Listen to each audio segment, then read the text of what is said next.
నిజంగా వార్ మొదలైన దగ్గర నుంచి ప్రతిరోజు మనం వార్ అప్డేట్స్ ఇస్తూ ఉన్న దాంట్లో అనేక చరిత్రలు మాట్లాడుకున్నాం. కానీ ఈరోజు ఒక గుడ్ న్యూస్ మాట్లాడుకోవడం మాత్రం చాలా మంచిగా అనిపిస్తుంది. అదేంటంటే నిన్న అందరం చూస్తూనే వచ్చాం, సీజ్ ఫైర్. ఒక 15 రోజుల పాటు సీజ్ ఫైర్ జరిగింది ఇరాన్ అండ్ అమెరికా యుద్ధానికి అనేది ఒక గుడ్ న్యూస్గానే మనం భావించాలి.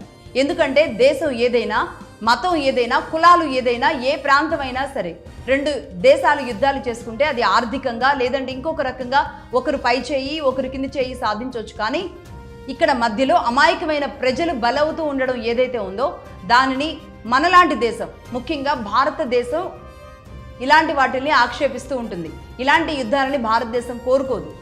మంచిని, శాంతిని మాత్రమే కోరుకునే భారతదేశం శాంతి కాముకులుగా ఉన్నాం కాబట్టి ఖచ్చితంగా ఇలాంటి యుద్ధాలు జరగకూడదు, అమాయకపు ప్రజలు బలవ్వకూడదు. అది ఏ దేశమైనా ఏ మతమైనా అని మనం కోరుకుంటాం కాబట్టి ఇది ఖచ్చితంగా గుడ్ న్యూస్ అనే భావించాలి.